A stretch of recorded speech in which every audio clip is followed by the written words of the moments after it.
time. So, like for example, in Beijing World Championships, I was probably a little bit too active early on in the race and kind of burned through my matchbook. And so, there might be some points if it's too warm. I really got to listen to my body and how I'm feeling. Kind of use my sensory data out there because it's a long race. It's 42K, and what your position is at 20K can change drastically. As I learned in Moscow, moved up 20 something places in the final 15K. So it's possible to just watch the others, but also trust your instincts too. Right. Are you running with now, is it Rocky Mountain Elite? Is that the Adidas team that's there? Just Adidas, yeah. Okay. Who's coaching you? I'm self-coached. Self-coached. Okay, you live in Boulder? Yep, live in Boulder. Great. Are you still working at the library at all or doing any of that? No, I was volunteering when I first moved out there, but okay. I've just stopped and running. Okay, Yeah. okay, self-coached.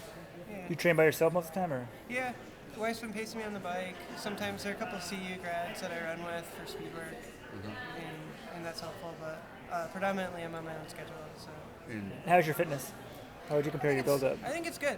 I think it's solid. I always got to keep my guard up with the marathon because I've been really fit going into races and been a little bit disappointed, and there are other times where I just completely surprised myself. So workouts have been good. Workouts have been strong. I've stayed healthy. Had really no setbacks or anything this winter, and that's usually the toughest time of year for me.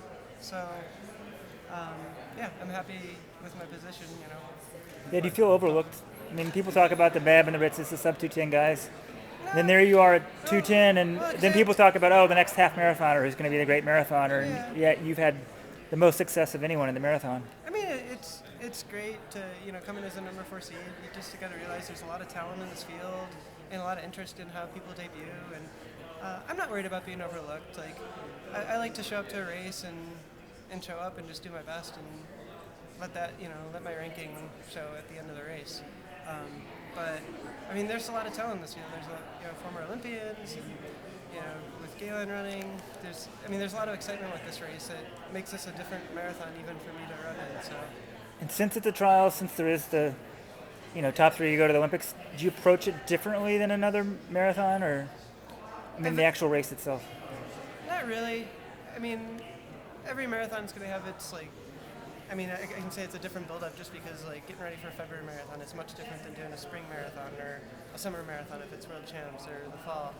But I try to keep that same kind of even keel approach. I know it's tough because there's a lot on the line, obviously, with it being Olympic trials. But I think I'm pretty close to running 20 marathons now in my career. So it just and just relying on those different experiences each time to kind of help formulate my approach to this one, but not really do anything different. And did you do anything for the heat? Get ready for the heat?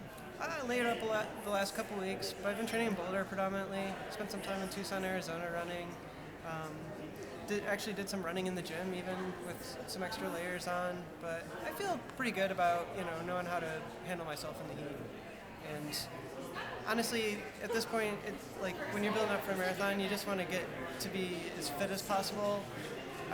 Versus being heat specific training or whatever else. I don't want to go overboard with that. I'd rather just get myself to the best fitness and then use all that experience from different marathons and just know how to make the right decisions on race day. Good luck tomorrow.